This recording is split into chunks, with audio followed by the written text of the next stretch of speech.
Hello दोस्तों, हमारे YouTube channel पे आप सभी का स्वागत है।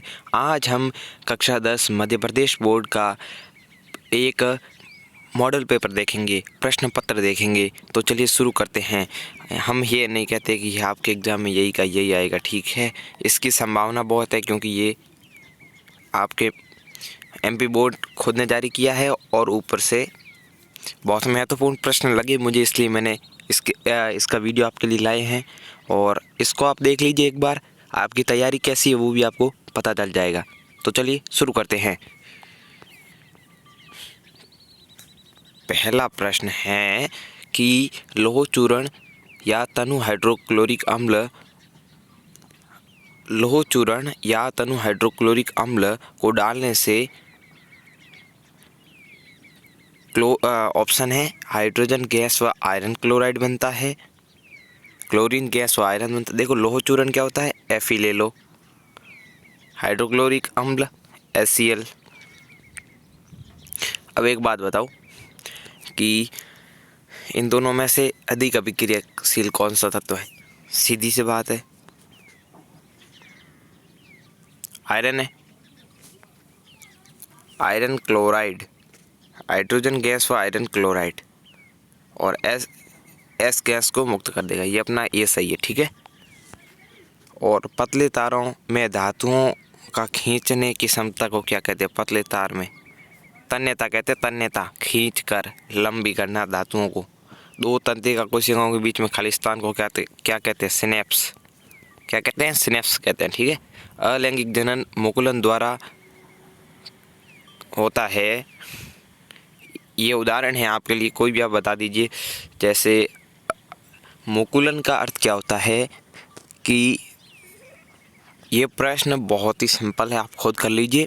मैं एज होमवर्क देता हूँ क्योंकि ये 8वें पार्ट का है आपके, बहुत ही आसान है। मुकुल वो अलैंगिक जनन का ही एक प्रकार है, जैसे विखंडन, द्विखंडन, बहुखंडन, और उसको क्या कहते हैं, एक आलू में होता है ना वो वाला। ये सभी मुझे थोड़े नाम याद नहीं है अभी। विद्युत धारा उत्पन्न करने की युक्ति को कैसे मापते हैं वो भी आपको बताना है। निम्न में से आहार श्रृंखला का निर्माण हो रहा है, घास, गेहूं और आम। ये तो नहीं हो रहा भाई, नहीं हो रहा। तो घास, बकरी और मानव, ठीक है, ये हो सकता है, ठीक है। दूसरे वाले ने घास से मछली, नहीं, कोई घास थोड़ी मछली खाती है, और मछली को थोड़ी बकरी खाती है, और बकरी को गाय, नहीं। ये हो सकता है भाई, ये हो सकता है। घास को बकरी खाती है और बकरी को इंसान खाता है। विश्व में सबसे तेजी से कम होने वाला प्राकृतिक संसाधन कौन सा है? सबसे, ये भाई चलता रहता है, ये भी चलता रहता है, ये भी बहुत सारा बड़ा। वन खत्म हो रहे हैं भाई जल्दी से। आवर्त सारणी में आवृत्तों की संख्या कितनी होती है? जब होमवर्क, क्योंकि बहुत महत्वपूर्ण प्रश्न है, ये आप खुद को करना है, ठीक है। अभी आगे सारे के सारे इंग्लिश में हम वापस आते हैं हिंदी पे। जल एक क्या है? धातुएं प्राय ऊष्मा की और विद्युत की क्या होती है? चालक होती है। क्या होती है? चालक होती है। मादा और गर्भ स्थित शिशु के बीच में जैविक संबंध स्थापित करने वाला ऊतक कहलाता है। ये आपका 9वें अध्याय में आपको मिलेगा। तो आपको आता है तो कमेंट कर दो, नहीं आता है तो 9वें अध्याय को पढ़कर बता दो, ठीक है। कमेंट सेक्शन में मुझे जवाब चाहिए। पादपों में जल परिवहन के लिए जाइलम उत्तरदायी है। कौन है? जाइलम। ज से जल और ज से जाइलम और फ से फल फ्लोएम होता है। परागकोश वाला, ये आप खुद को करना है। आनुवंशिकता का जनक ग्रेगर जॉन मेंडल को कहा जाता है, ठीक है। इतने अच्छे अच्छे प्रश्न आ रहे हैं। किसी तार का प्रतिरोध उसकी लंबाई के, ये कौन से पार्ट से पता है आपको? इलेक्ट्रिसिटी 12वें अध्याय से। ये आप खुद को करना है एज होमवर्क। मस्तिष्क तथा मेरुरज्जु, ये भी आपको बताना है, ठीक है। अब ये मैच करने क्या है, सबसे अधिक क्रियाशील धातु इनमें से कौन है? सबसे ज़्यादा तो है लिथियम, सोडियम और पोटेशियम। तो हम आते हैं पोटेशियम पे। पादप हार्मोन है, लेंस की क्षमता और विद्युत विभवांतर, ये सब प्रश्न आप खुद कर लीजिए, बहुत ही आसान है, ज़्यादा कुछ डिफ़िकल्ट है नहीं। ये आपका एग्जाम मतलब प्रिपरेशन भी हो जाएगा। एक वाक्य में उत्तर दीजिए, ठीक है। शुद्ध जल का pH होता है 7, उसे अशुद्ध जल भी कहते हैं। ठीक है, 2 या 2 से अधिक धातुओं के समग्र मिश्रण को मिश्र धातु कहते हैं। क्या कहते हैं? मिश्र धातु। भाई आपको एक जवाब में देना उत्तर तो अच्छी बात है।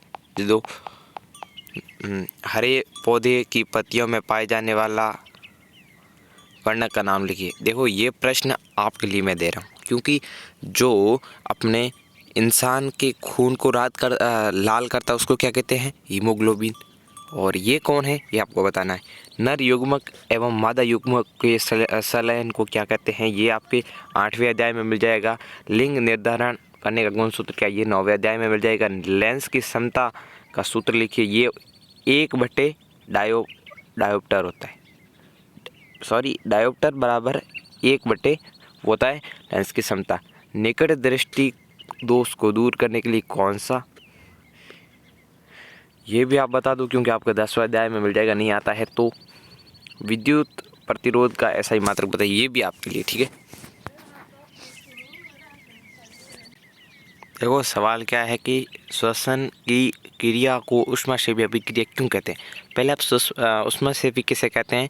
ऐसी अभिक्रिया जिसमें हमें उत्पाद के रूप में भारी ऊष्मा या ऊष्मा ऊर्जा जो भी मिलती है वो मिलती है।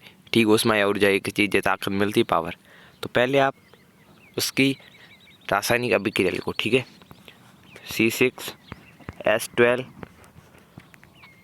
6 कार्बन 12 हाइड्रोजन, C6H12OO6 और प्लस O2 क्या बनी?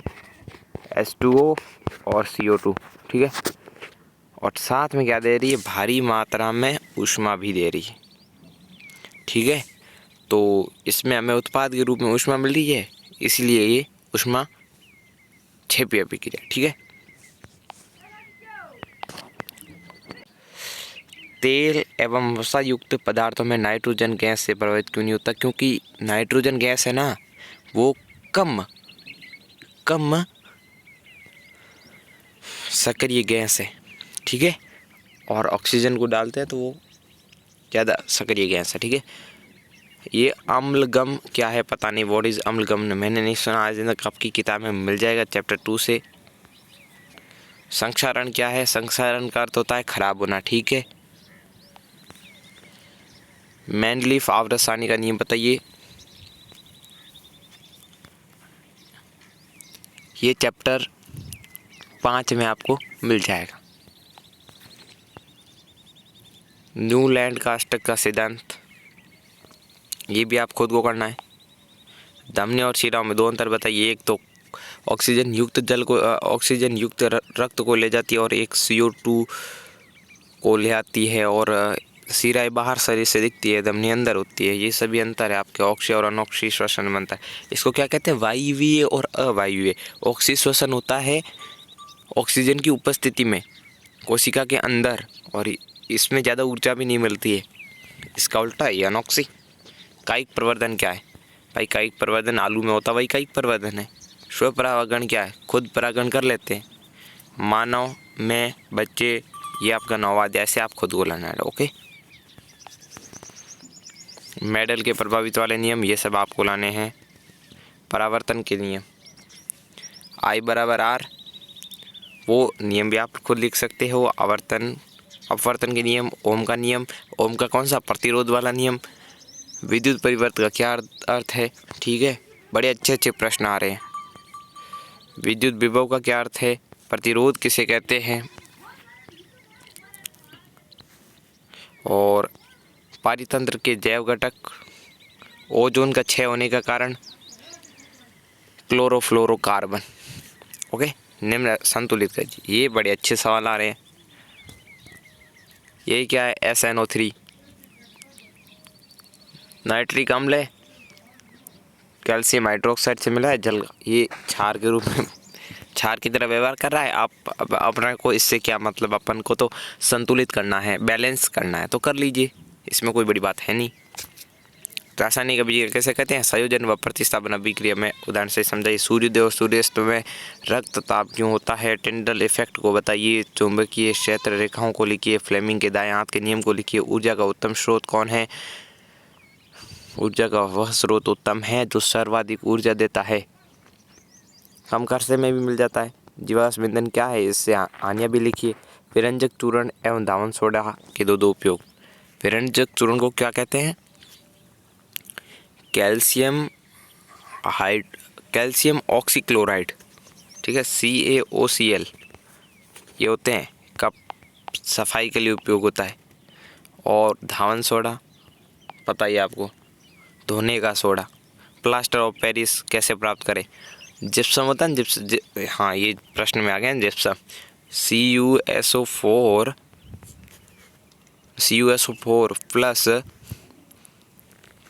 प्लस नहीं सॉरी डॉट, ये जिप्सम लिख रहा हूँ मैं, 2H2O, ठीक है।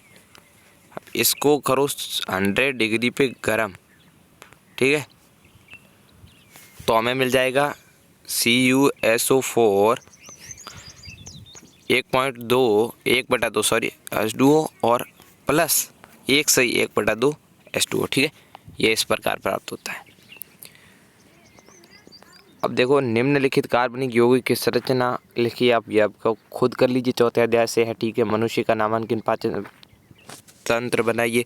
तो ये आपके 22 प्रश्न पूरे हुए।